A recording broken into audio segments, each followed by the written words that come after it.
And it is. You were right. A plane once more.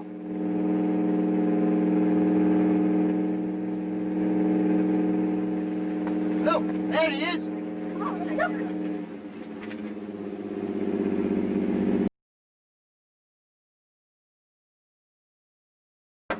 They got airplanes before us, and you told me we couldn't fly anymore, or we've been Les Mondes Futurs, réalisé par William Cameron Menzies en 1936, est l'adaptation d'un roman d'H.G. Wells. Ce dernier était encore en vie à l'époque, et il a participé à l'écriture du scénario. Le postulat de départ, qui devait être celui de toute bonne œuvre de science-fiction, est le suivant. Qu'adviendra-t-il de l'humanité dans le futur ? Le producteur Alexander Korda a investi une fortune dans ce projet qu'il voulait ambitieux. On y trouve d'ailleurs les germes de plusieurs sous-genres. Prenons l'épidémie de peste qui sévit après une guerre dévastatrice évoquant la Seconde Guerre mondiale. Des malades errent au milieu des ruines et doivent être exécutés. Leur gestuelle présuppose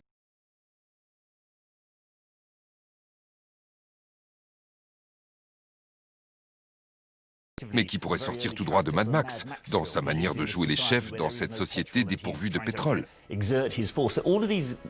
Tous ces ingrédients du cinéma fantastique et de science-fiction sont présents dans les mondes futurs, parce que Korda tenait à ce que le film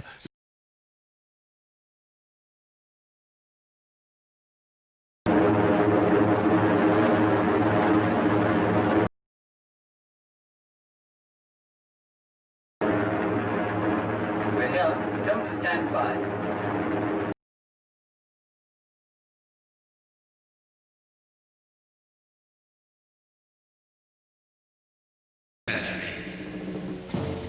We humbly beg forgiveness and dedicate these last forests of our once beautiful nation in the hope that they will one day return.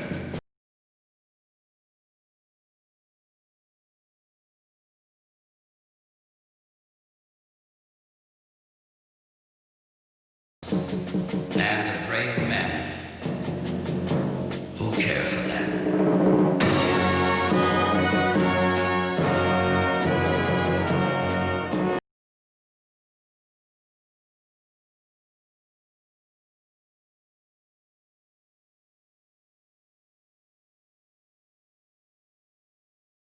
Douglas Trumbull, un expert réputé des effets spéciaux.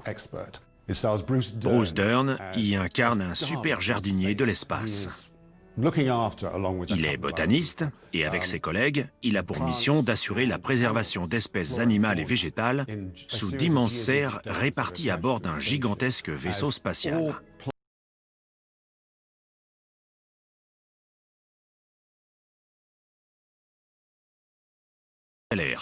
Celui qui prend soin de toutes ces espèces en attendant le jour où elles pourront être replantées sur Terre. Au fond, le film nous dit que ce qui compte, ce ne sont pas les épreuves imposées aux protagonistes, ni les erreurs qu'ils peuvent commettre, mais cette biodiversité. Qu'importe qu'ils dérivent à jamais dans l'espace, ce qui compte, c'est cette forêt et ces robots qui s'avèrent d'une importance capitale. Douglas Trumbull a été un grand maître des effets spéciaux. On lui doit notamment les effets visuels de 2001, l'Odyssée de l'espace. Une partie des idées qu'il avait développées pour 2001 n'avait pas été retenue, comme ce plan de vaisseau spatial passant entre Saturne et ses anneaux. Stanley Kubrick avait finalement choisi une autre planète pour ce plan. Trumbull a recyclé beaucoup de ses idées dans Silent Running, dont les effets spéciaux s'avèrent absolument fabuleux. Mais au-delà de tout ça, j'aime particulièrement le fond d'innocence du film.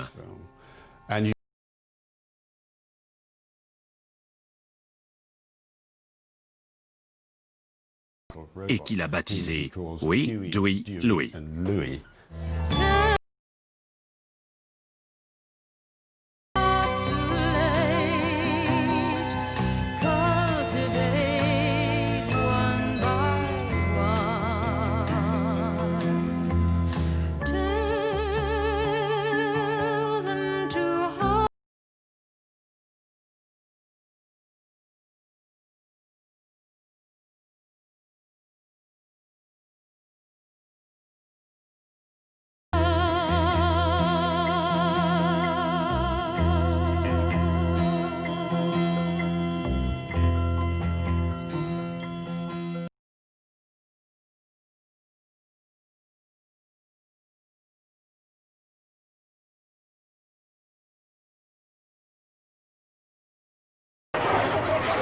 fireball or something? Boy, that's big.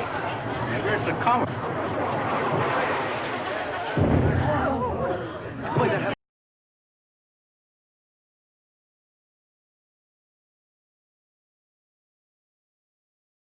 des années 1950 en Californie en pleine guerre froide. Les États-Unis sont une grande superpuissance intimidante et pourtant les extraterrestres qui leur font face les humilient. C'est la scène emblématique du roman d'H.G. Wells. La superpuissance humaine sort sa plus grosse artillerie et les Martiens n'en ont cure.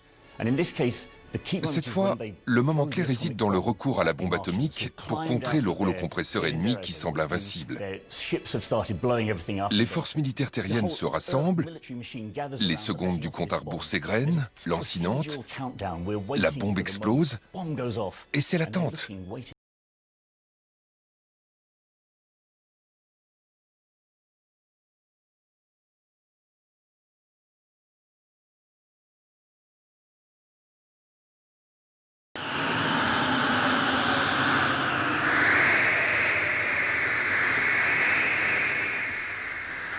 It didn't stop them. Guns, tanks, bombs, they're like toys against them. It'll end only one way. We're beaten. No. Not yet. Byron Haskin a su parfaitement illustrer la terreur suprême qu'inspirent ces tripodes qui avancent sans relâche et viennent sonner le glas de l'humanité. Il n'y a rien à faire contre eux. La guerre est perdue d'avance. C'est fichu. Pourtant, à la fin, l'ennemi invincible est défait par une force naturelle qui intervient de manière totalement inattendue. L'élément spirituel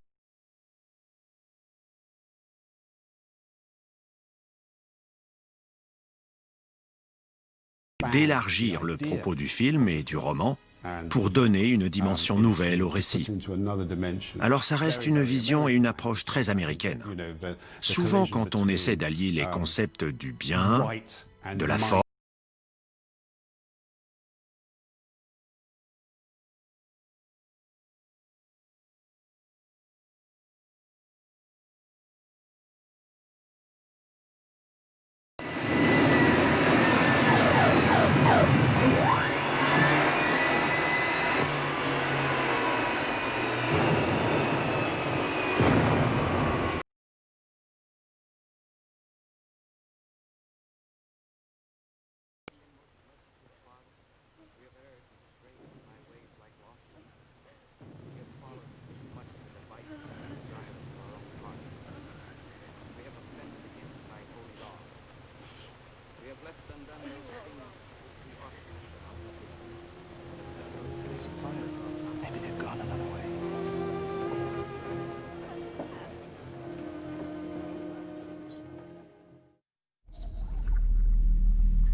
Bud? Oh, wait, it's okay. Sweet Christ Almighty. I think it likes you. Au départ, Abyss est une nouvelle que James Cameron écrit à l'âge de 17 ans. Après une conférence scientifique sur la possibilité d'employer un liquide pour respirer sous l'eau, il imagine cette histoire d'une forme de vie extraterrestre peuplant le fond des océans. Dès son plus jeune âge, Cameron est féru de plongée et de monde sous-marin. Pour lui, c'est comparable à l'exploration spatiale, mais en plus accessible. Il a voulu combiner tous ces éléments très concrets et scientifiques dans un film résolument futuriste. C'est aussi avec ce film qu'il commence à développer son génie des effets spéciaux.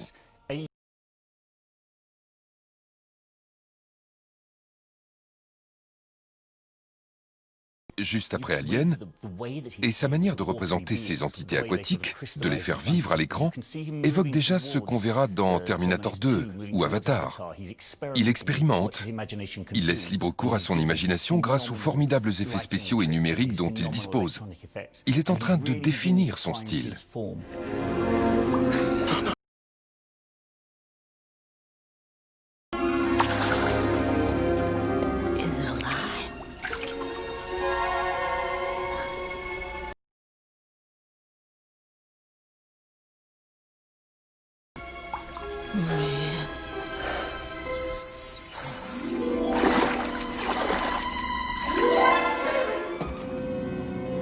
I have to close the launch door. Now, everything in order? Yes. Come quickly, Chris.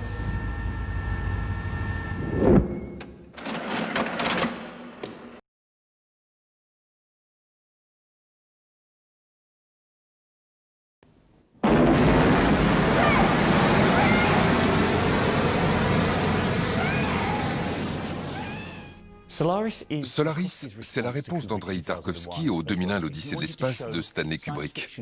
Il veut démontrer que la science-fiction ne se résume pas à l'exploration de l'immensité spatiale. Pour lui, la science-fiction parle de l'esprit humain et de ce qui se passe quand quelqu'un est soumis à des contraintes tellement formidables que son imagination s'affranchit de tout carcan et revient même le hanter. Chris Kelvin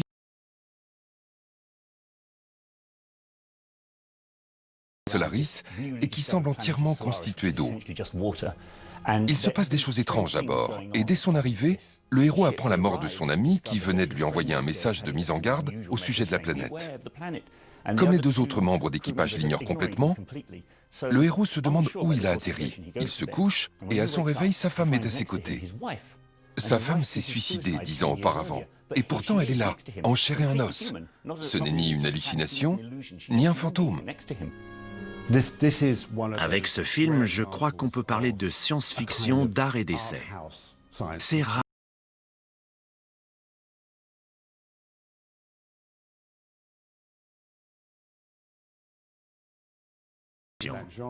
Mais lui, il l'a fait avec succès. Et il a même récidivé. Je pense néanmoins que c'est avec Solaris qu'il réussit le mieux son coup, si je puis dire.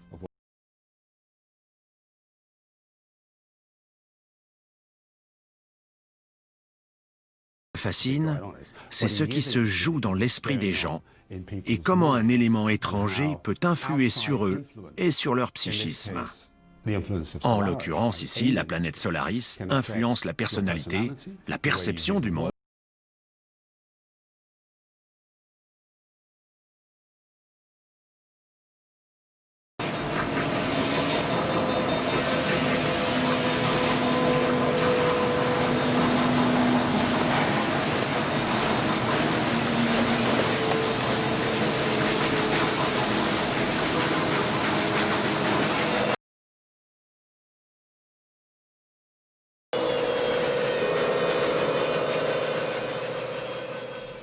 Soleil vert de Richard Fleischer est un de ces films repères qui ont marqué l'avènement de la science-fiction au cinéma, et notamment du concept de dystopie. Dans Soleil vert, l'avenir de l'humanité ne fait pas rêver. Pour ça, Fleischer pioche des éléments de son époque et les projette dans un futur relativement proche qu'il dépeint comme profondément sinistre. Le monde est surpeuplé. Et nous sommes à New York en 2020, qui compte plus de 40 millions d'habitants. Les rues sont littéralement jonchées de gens. Les gouvernants font face à un problème de taille, il faut nourrir cette population. Soylent Green. Ce qui est malin, c'est qu'on est dans la science-fiction ou l'anticipation, mais on n'est pas projeté dans un futur très lointain. Ça se passe aujourd'hui d'ailleurs, en 2020. J'aime aussi le petit côté film d'épouvante de la scène où le héros découvre le poteau rose. Ça fonctionne terriblement bien. Promise, Tiger, I promise. I'll tell the exchange. You tell everybody. Listen to me, Hatcher. You gotta tell them Soylent Green is people!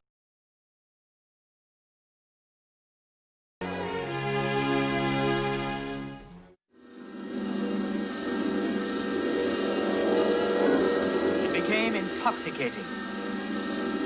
So I push the lever on toward even greater speed.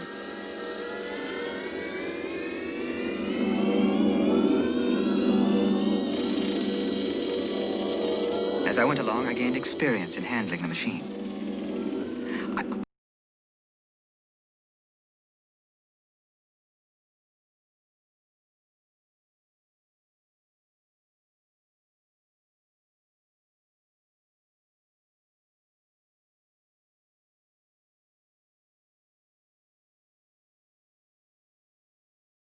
La machine à explorer le temps est probablement l'une des plus fidèles à l'œuvre originelle. Rod Taylor joue l'inventeur de cette machine sublime, lui permettant d'explorer le temps. C'est la plus belle machine à explorer le temps du cinéma, je trouve, avec ce grand cadran à l'arrière, ce fauteuil confortable et ses manettes brillantes. Le héros part explorer le futur. Le génie narratif de Wells réside dans le fait que la machine ne se déplace pas dans l'espace, sauf une fois, très brièvement. C'est un ressort narratif génial. L'engin reste immobile, et comme son occupant, nous voyons le film du temps défiler devant nous. C'est visuellement fabuleux. Quand le héros s'arrête, il est allé très loin dans le futur, et il découvre une société qui s'est scindée en deux. So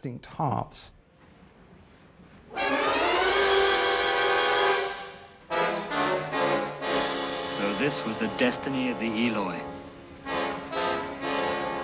They were being bred by the Morlocks, who had degenerated into the lowest.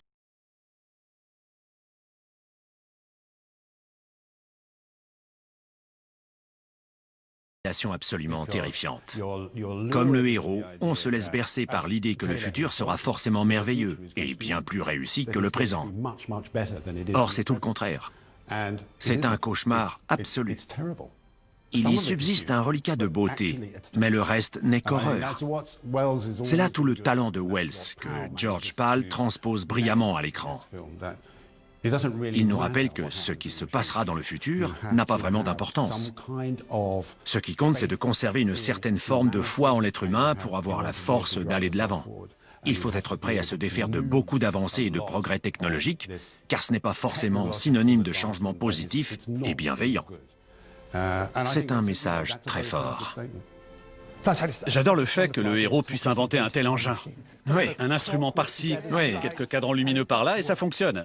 C'est formidable. Un fauteuil, et c'est parti. C'est tout le charme des inventions de l'imaginaire victorien qui s'avère extrêmement cinématographique.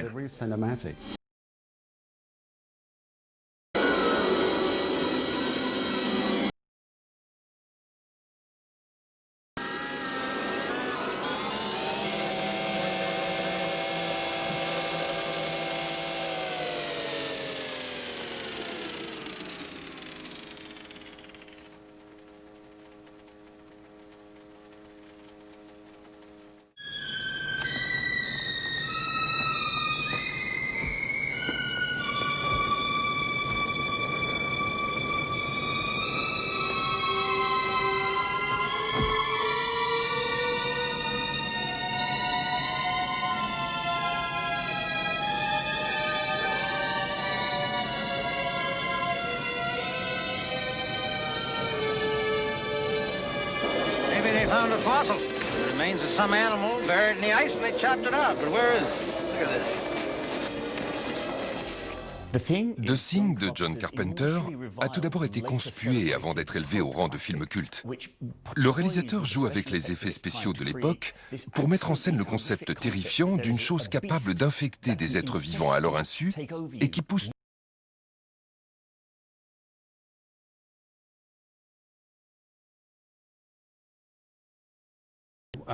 C'est Rob Bottin qui s'est chargé des effets spéciaux, un disciple de Rick Baker, un grand Manitou des effets spéciaux traditionnels. Bottin ne se prive de rien dans ce film, et l'impact à l'image est saisissant. Encore une fois, il n'y a rien de numérique dans ces trucages visuels. Tout est vrai.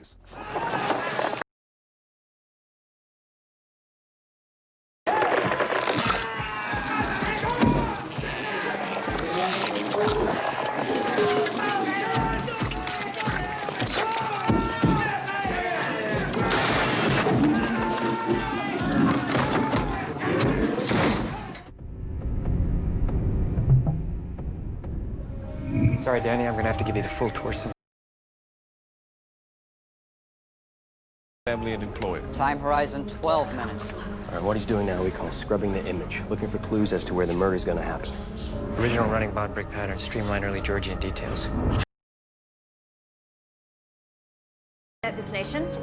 Under God. Under God. Shall not perish from the earth. Shall not perish from the Victims are pronounced here, killers here. Beyond that, the date of the crime, all we have to run on are the images that they produce.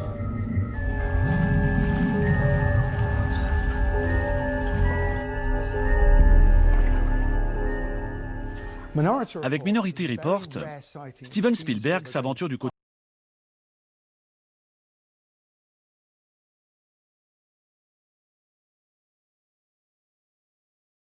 où des êtres humains mutants et extra-lucides sont capables de prédire le futur imminent. Ils sont utilisés pour prédire un crime avant sa commission. Leur présage prend la forme d'une grosse bille gravée qui glisse dans des tubes et permet à la police d'intervenir. En fait, il s'agit d'anticiper un crime pour empêcher qu'il ne soit commis. Tom Cruise joue le rôle du flic d'élite de ce service de choc. Et immanquablement, car c'est courant chez Philippe K. Dick, une bille descend et révèle au héros qu'il est le prochain suspect. Le film pose une question tout à fait légitime. Est-ce qu'un tel système prédictif est éthique? Certes, il empêche un crime d'être commis, mais celui qui devait le commettre et qui en a été empêché, est-il coupable dans ce cas?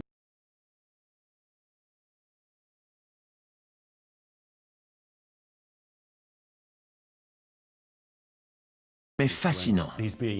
J'ai notamment en tête cette scène de poursuite. Les collègues du héros sont assez trousses, et comme il est avec une des extralucides, elle le prévient des déplacements de leurs poursuivants. La scène est un petit bijou de montage, de mise en scène et de rythme.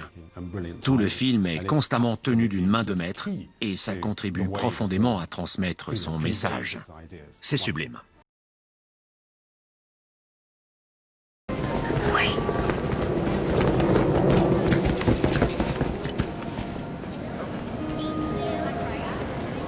Anybody got an ID?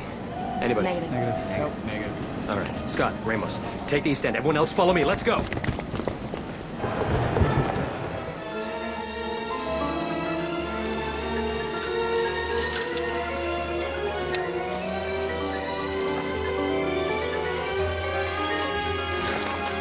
It's too bumpy. We'll have to walk from here.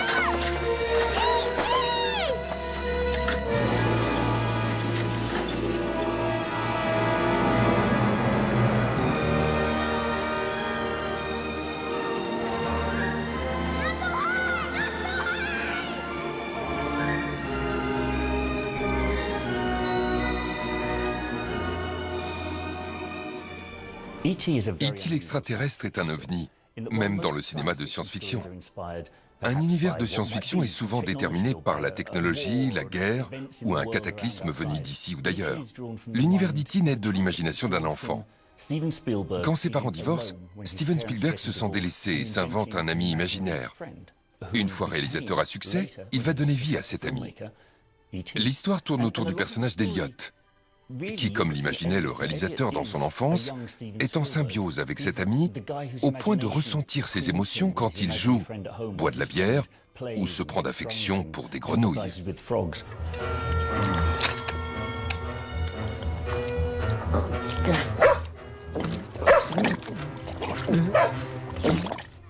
As we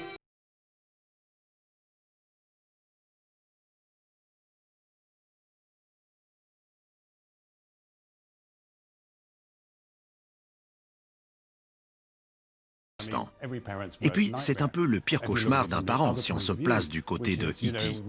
Sa famille est partie faire une jolie sortie, tout le monde a passé une bonne journée, mais au retour à la maison, les parents prennent conscience qu'ils ont oublié un de leurs enfants.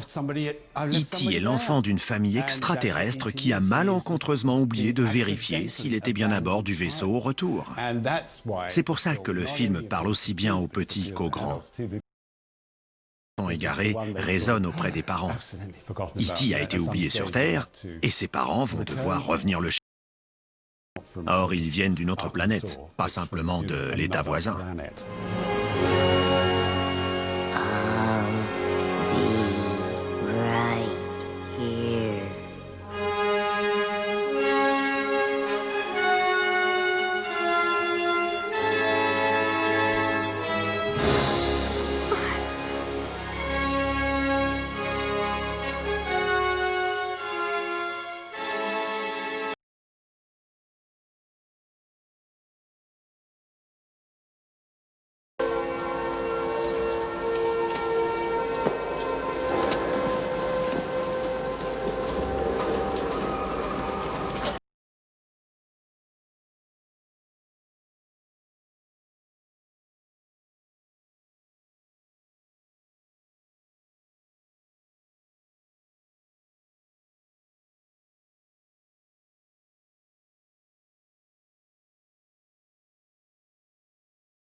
réalisateur y ajoute un petit côté main dans le cambouis, très réaliste.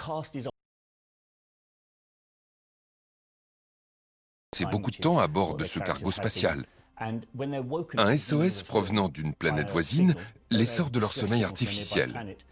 Ils sont usés et n'ont qu'une hâte, c'est de rentrer chez eux pour toucher leur paye. Ils n'ont rien de jeunes héros vigoureux et prêts à tout. Ils rejoignent malgré tout la planète en traînant des pieds. Ils se contentent de faire leur travail, en somme. Là, ils tombent.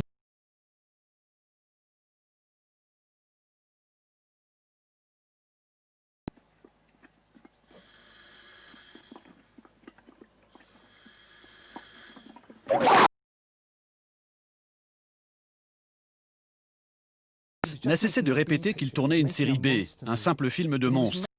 Mais il tenait au son univers. La guerre des étoiles, comme d'autres films contemporains d'Alien, misait sur le spectaculaire. Chez Ridley Scott, il y a cette obsession du réalisme. Il crée un espace visuel sidérant avec ce vaisseau qui grince et qui craque, sa cantine dortoir propre comme un sous-neuf, ou ses uniformes en tissu éponge blanc. Et cet univers, aseptisé, il le noie sous des litres d'hémoglobine.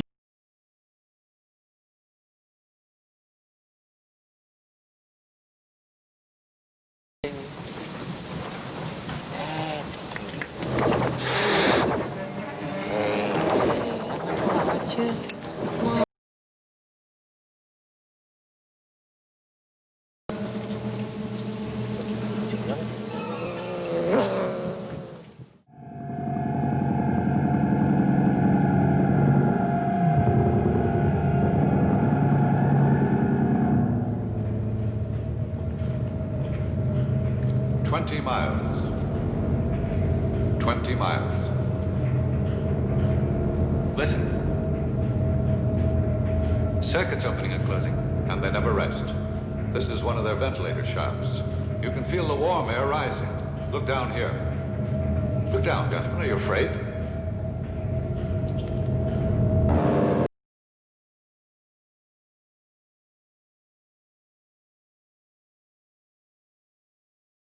Film traitant de l'exploration et même de la colonisation spatiale. C'est une science-fiction qui s'affranchit du concept d'envahissement.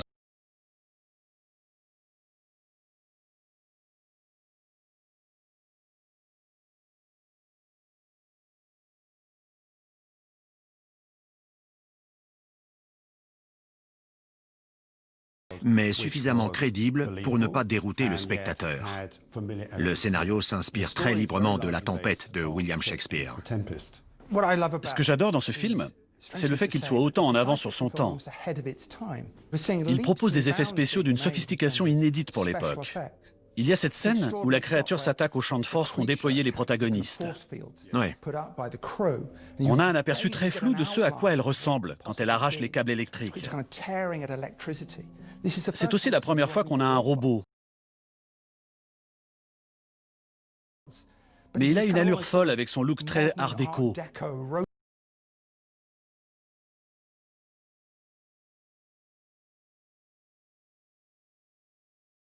Impact et d'influence. Ce film a posé des jalons que le genre a largement suivi.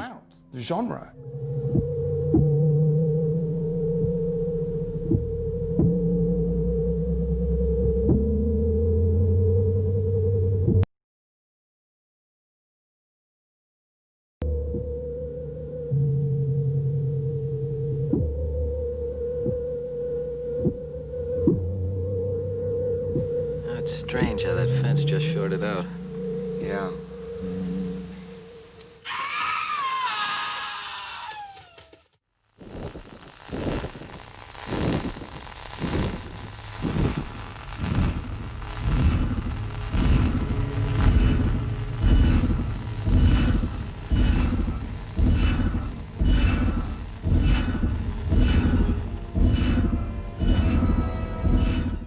Contact de Robert Zemeckis est l'adaptation d'un roman de Carl Sagan, un astronome renommé.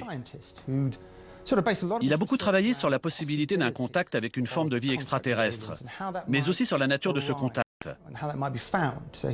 Il a creusé l'idée des signaux captés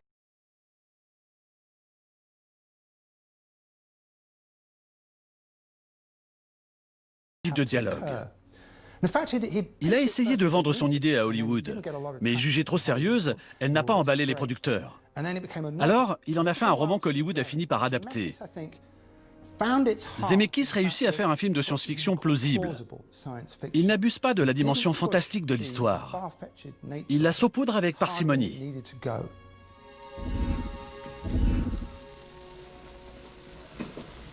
Okay, 101. The pulse sequence through every prime number between 2 and 101. Who are we gonna call now?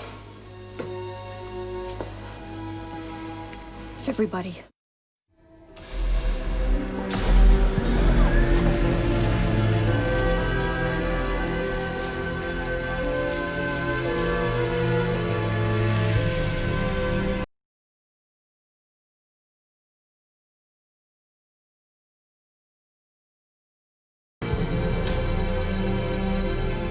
This is the last phase. The cells are bombarded by slightly greasy solar atoms, which forces the body to react, to protect itself. That means growing skin.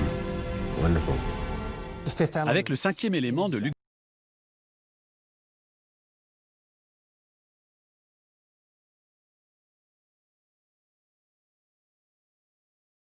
aux bandes dessinées et aux romans qui ont nourri son imagination d'enfant, et il en fait un film avec d'immenses moyens financiers et cinématographiques. L'histoire commence avec une force maléfique toute puissante lancée sur la Terre sous la forme d'un astre géant composé d'un liquide noir et visqueux. Par chance, la Terre possède la parade, un être recréé par biotechnologie qui prend la forme de Lilou, qu'incarne Milla Jovovich, toute candide, sachant à peine parler, et qui va croiser la route d'un chauffeur de taxi désabusé. Bruce Willis fait du Bruce Willis, et tant mieux, car il faut ce genre de héros au milieu de toute cette folie.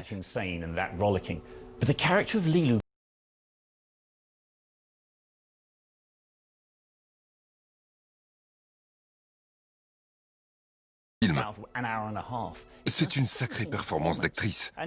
Ce duo, c'est le yin et le yang, le chaud et le froid. Ça fonctionne.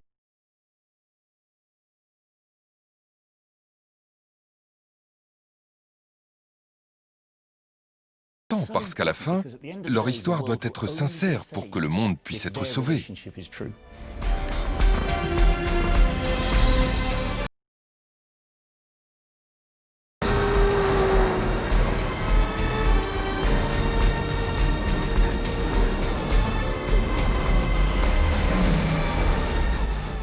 Please go to your color-coded tram, which will take you to the world of your choice. Give your name to the attendant. Welcome to Delos. Please go to your color-coded...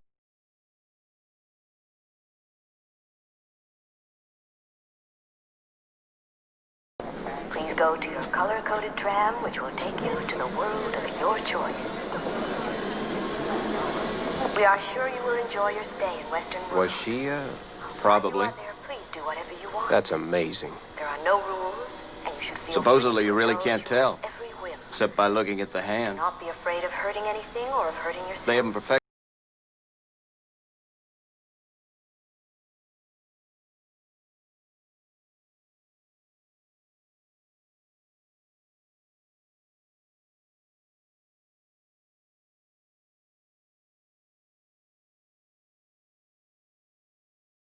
Au cœur du film, il y a donc ce parc à thème très spécial, appelé Monde Ouest. J'adore l'idée de départ, mais c'est un film qui repose essentiellement sur l'univers du cinéma. Il multiplie les références, il reprend le concept des parcs à thème, des grands studios de cinéma.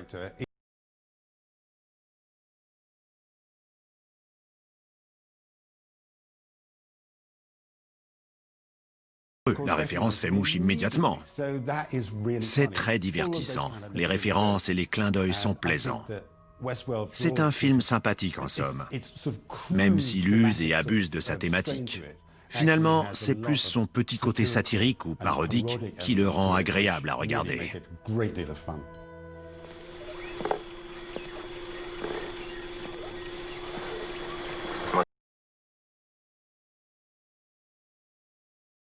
To replace the visual cortex using the new infrared units.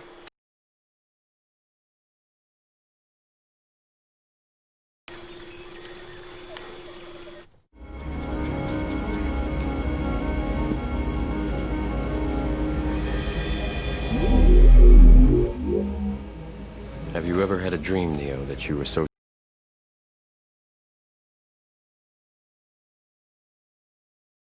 How would you know the difference between the dream world and the real world? This can't be.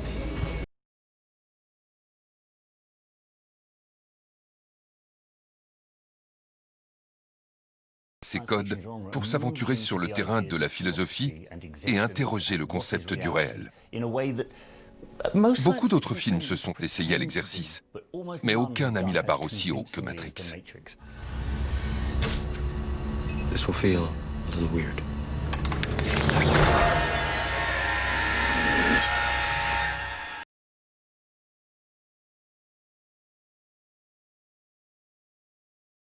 This is the construct. It's our loading program. We can load anything from clothing to equipment, weapons, training simulations, anything we need.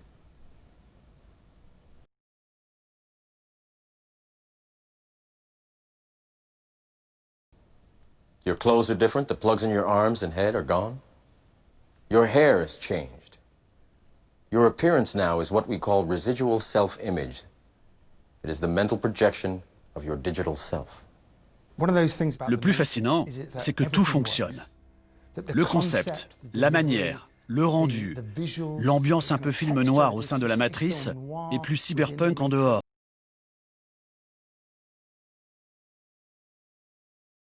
Cette façon de révéler les effets spéciaux est un prolongement des thèmes du film. Les effets spéciaux ne sont pas juste là pour en mettre plein la vue, ce qu'ils font au demeurant, mais aussi pour faire écho à l'histoire.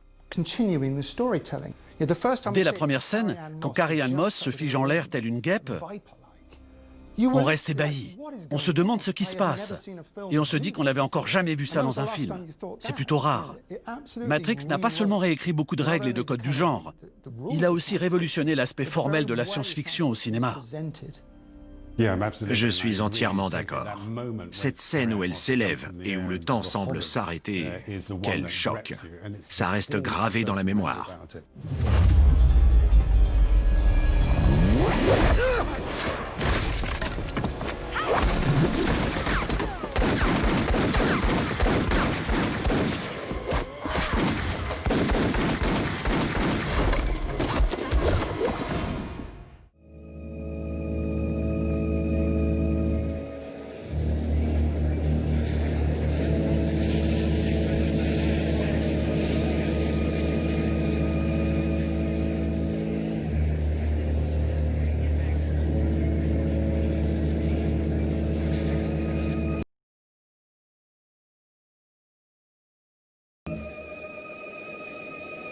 We have come to visit you in peace and with goodwill.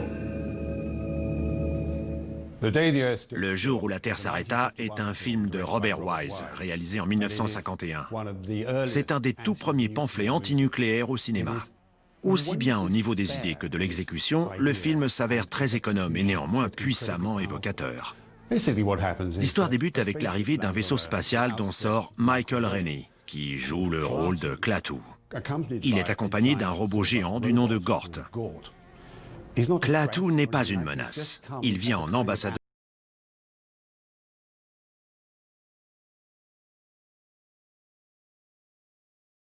Sans tête dans leur tendance violente et dans leur quête de l'arme atomique, ils seront réduits à néant. J'adore ce film, car il représente à mes yeux un des chefs-d'œuvre de la période classique de la science-fiction qui court du début des années 1950 jusqu'à la fin de la décennie suivante. C'est l'ère des soucoupes volantes,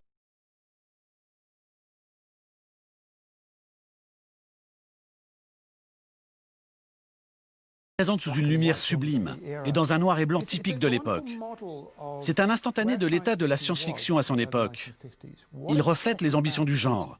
Et il offre même un aperçu de ce à quoi la science-fiction aspire. C'est ce qui en fait un de ses grands classiques intemporels.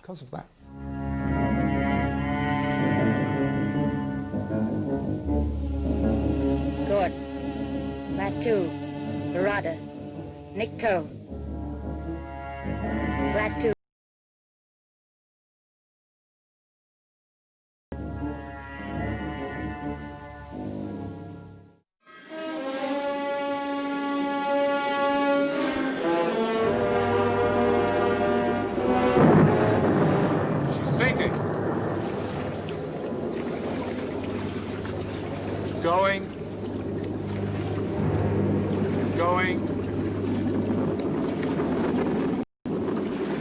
gone.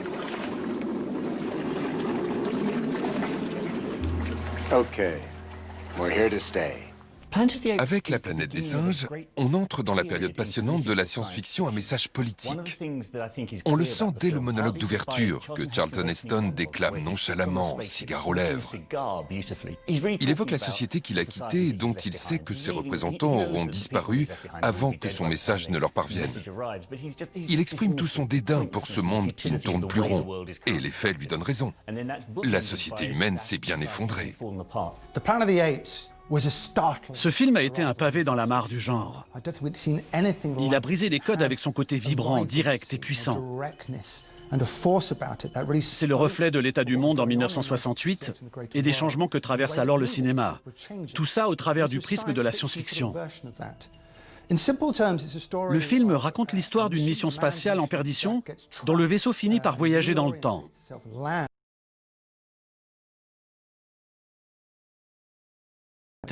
Charlton Heston, le capitaine, découvre un monde où l'être humain a perdu la faculté.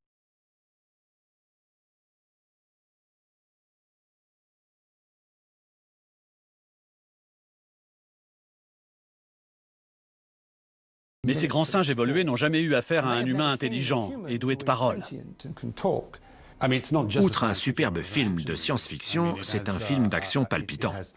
On y retrouve un esprit assez proche du western.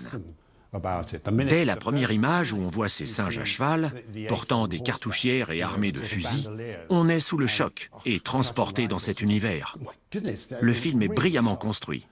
C'est un vrai régal. Taylor!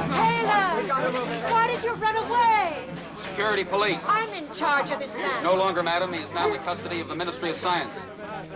Take your stinking paws off me, you damn dirty ape!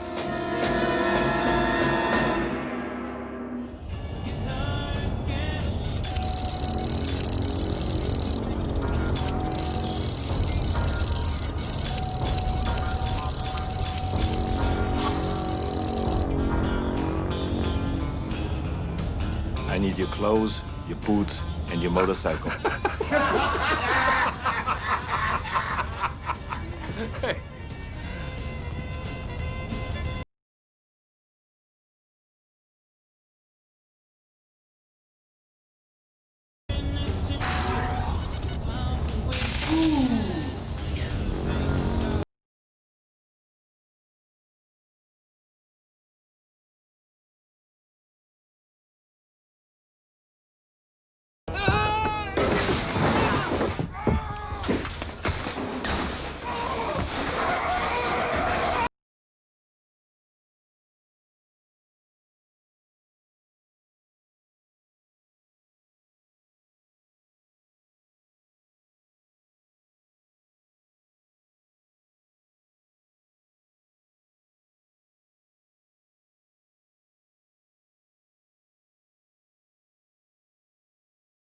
Son temps.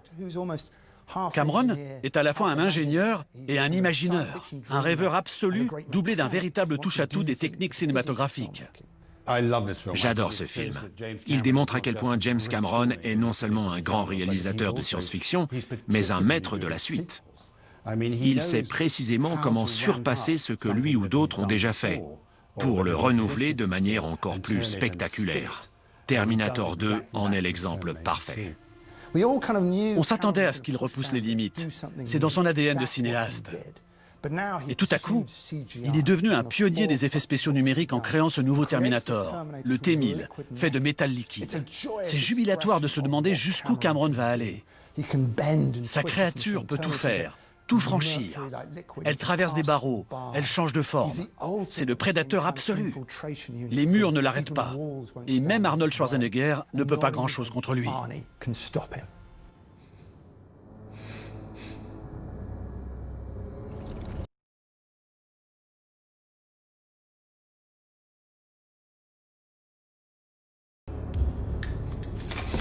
Go!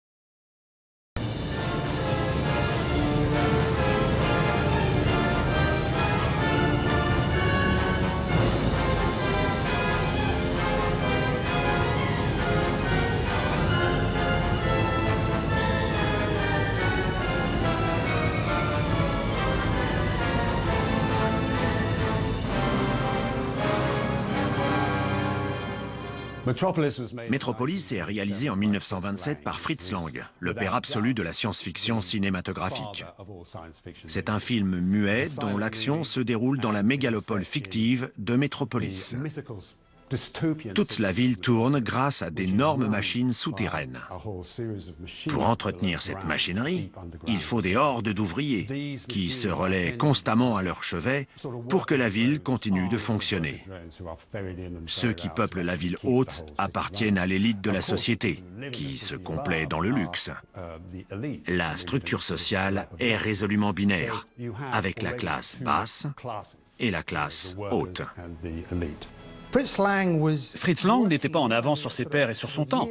Il avait des années-lumière d'avance sur eux. Il n'a pas seulement inventé des effets spéciaux, il a inventé le concept des artifices visuels permettant d'altérer la réalité. Il a libéré la caméra des contraintes du trépied en la fixant sur des balançoires pour qu'elle bouge et se déplace. C'est un peu comme le monolithe noir de Kubrick qui a tout changé. Sauf que Fritz Lang a fait ça bien avant. Personne n'y a rien compris. Sa vision était trop sophistiquée pour l'époque. Mais elle n'en reste pas moins délicate et somptueuse.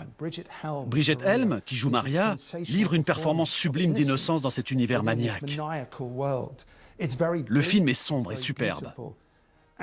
Il n'a pas seulement changé la science-fiction, mais tout le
Retour vers le futur de Robert Zemeckis est le film de voyage dans le temps par excellence.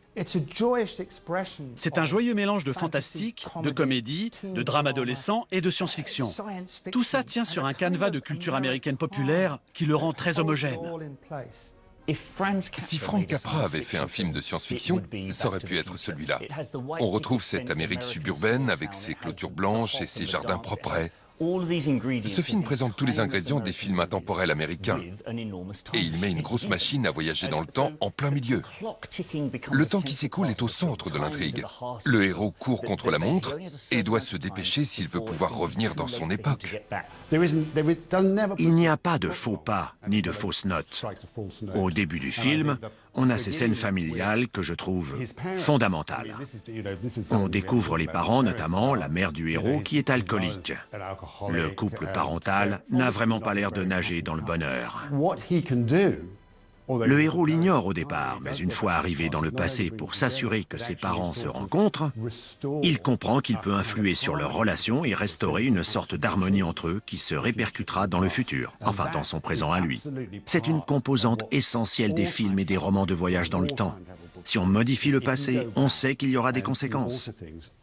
Dans Retour vers le futur, les conséquences sont heureuses. Le héros se crée une nouvelle famille plus équilibrée, ce sont les mêmes personnes.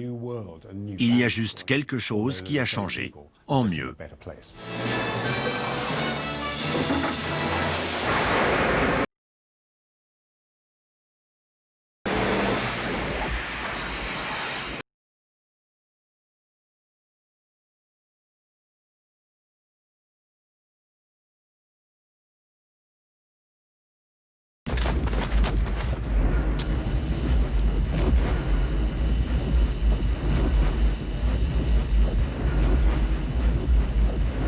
Echo Station, 3TA. We have spotted Imperial walkers.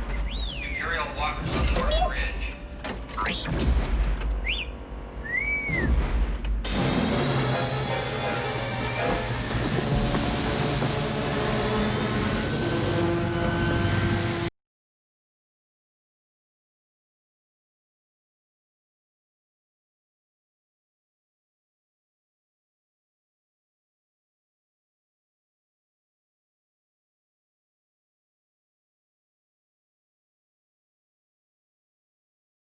Durablement dans le cœur de toute une génération de spectateurs. Le premier film avait remporté un succès phénoménal. Si la logique des suites avait été respectée, ce second volet aurait été honnête et la saga aurait sombré dans l'oubli. Ce film a tout changé pour cet univers. La Guerre des Étoiles est un film très divertissant et drôle, mais l'Empire contre-attaque apporte une dimension épique absente du premier. Tout à coup, on est plongé dans une véritable épopée. La mise en scène est superbe, je trouve. Et il y a un côté sombre assez éloigné du premier épisode. L'ambiance est plus grandiose,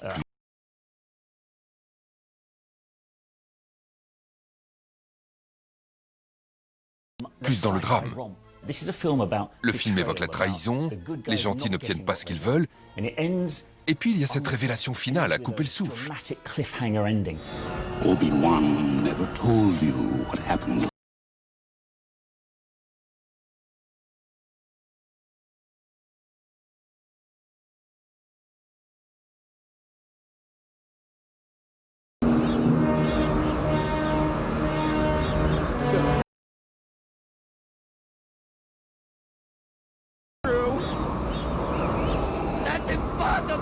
Search your feelings, you know it to be true.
Stanley Kubrick donnait l'impression de tourner ses films comme un scientifique. Son approche et sa maîtrise transcendaient les normes du cinéma. Lorsqu'il décide de tourner un film de science-fiction, il ne sait pas encore à quoi il ressemblera. Il vient de tourner Dr. Folamour, et les fusées le fascinent, tout comme le progrès et ses pièges implicites. Il se méfie de la technologie, alors même qu'il a largement contribué à faire évoluer celle du cinéma. Il contacte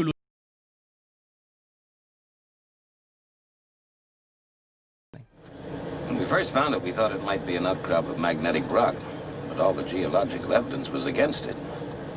And not even a big nickel-iron meteorite could produce a field as intense as this.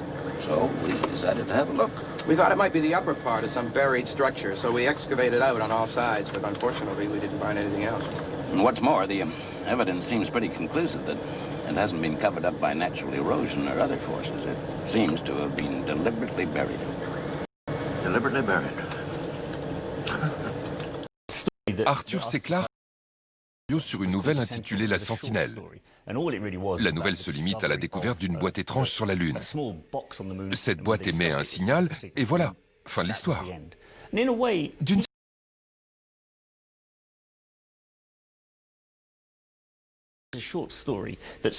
On a une nouvelle convertie en scénario et dont l'intrigue s'étire à outrance à travers un exploit cinématographique. C'est là que le film tire son épingle du jeu. Rien n'a été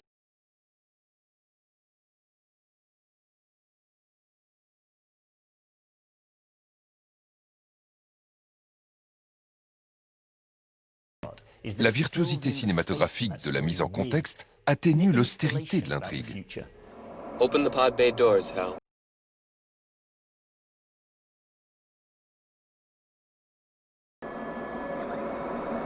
What's the problem? I think you know what the problem is just as well as I do. What are you talking about, Hal?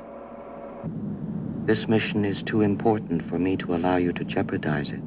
It's the most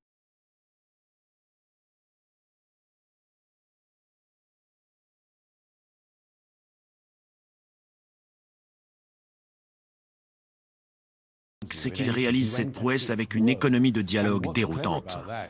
Les personnages humains ne sont pas si creusés que ça. Ils sont presque anecdotiques. Finalement, l'élément le plus humain de tout le film, c'est l'ordinateur central, Hal, notamment quand on l'entend fredonner « Daisy, Daisy ».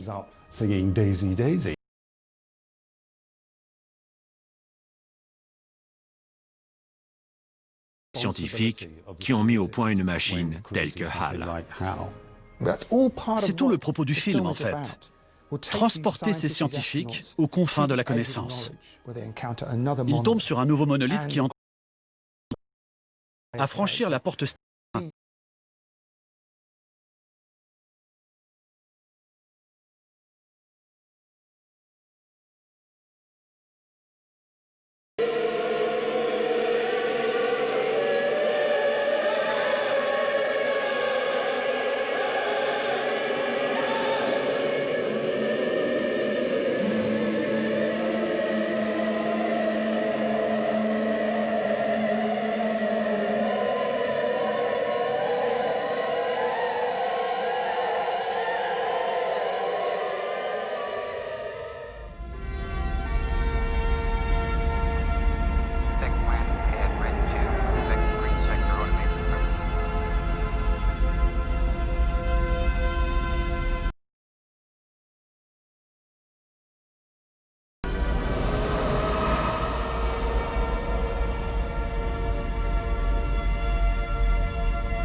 En 1982, Ridley Scott réalise avec Blade Runner un véritable chef-d'œuvre de science-fiction.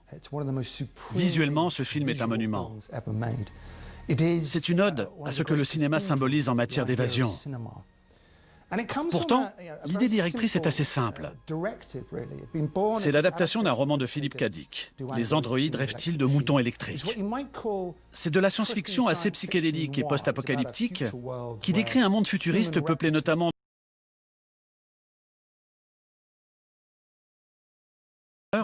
ont pour mission de les retrouver et de les retirer de la circulation.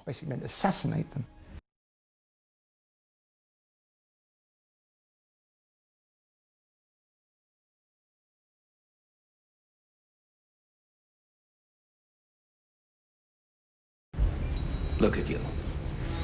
You're the prodigal son. You're quite a prize.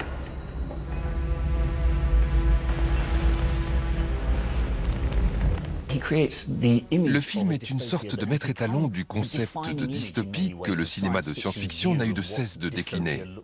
On ne compte plus le nombre de rejetons, légitimes ou non, de Blade Runner et de son esthétique, à tel point que c'en est devenu ironique aujourd'hui.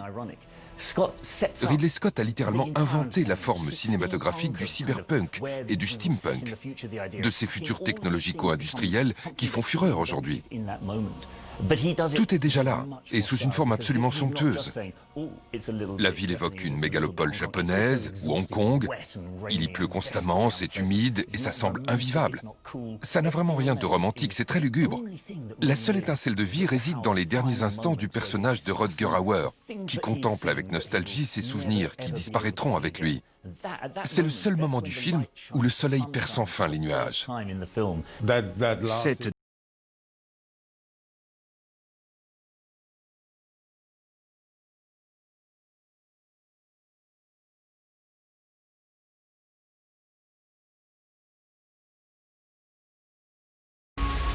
Attack ships on fire off the shoulder of Orion.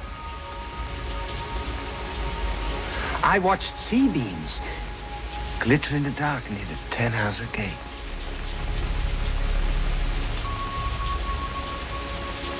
All those moments will be lost in time, like tears in rain. Time to die.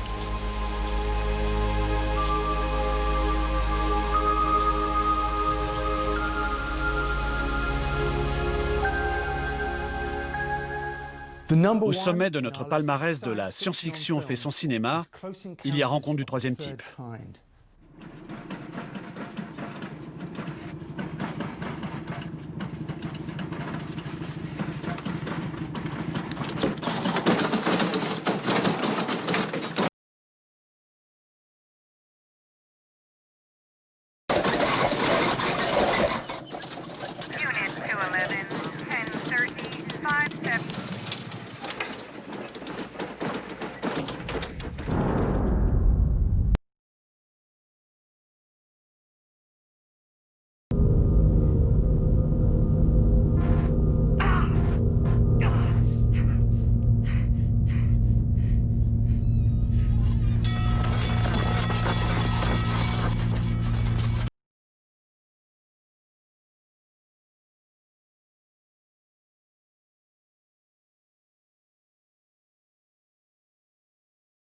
Dans l'authenticité d'une histoire humaine.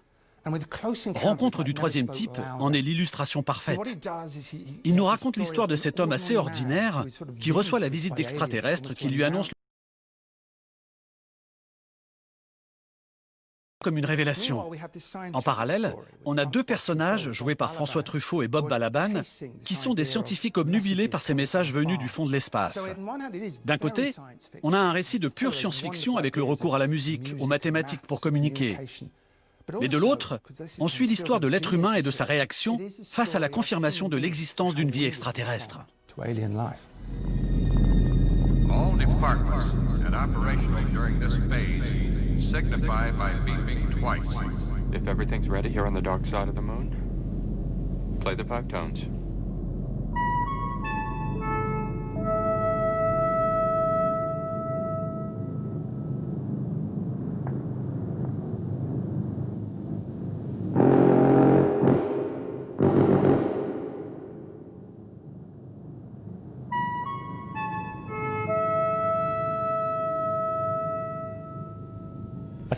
C'est avant tout un film très ouvert d'esprit et candide. C'est ce qui en fait le plus grand film de science-fiction, je pense. La science-fiction se veut souvent allégorique.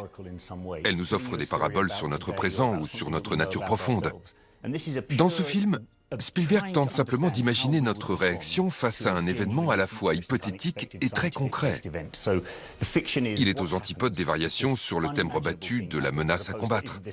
Le film imagine l'humanité face à la possibilité d'un contact, et le regard à la fois innocent et émerveillé qu'il pose sur son sujet est absolument formidable. C'est tout à fait ça. L'innocence, voilà le mot-clé. On a le sentiment que Steven Spielberg réinvente cette histoire depuis qu'il a 9 ans. Le film est la concrétisation de son rêve d'enfance à un moment de sa carrière où il maîtrise parfaitement son art et son sujet. Il parvient à combiner la candeur de l'imaginaire enfantin avec des hypothèses très sérieuses. Des extraterrestres qui enlèvent des gens puis les ramènent sur Terre, des vaisseaux spatiaux gigantesques. Et il immerge tout ça dans un contexte scientifique relativement fiable et établi. Les deux pendants de l'intrigue se complètent très bien, comme deux tonalités différentes qui trouveraient leur diapason pour former une mélodie harmonieuse. Et c'est exactement ce qui se passe dans le film d'ailleurs. La musique de John Williams s'avère la clé de voûte de la communication entre l'humanité et cette forme de vie extraterrestre. C'est tout le génie de cet immense film de cinéma.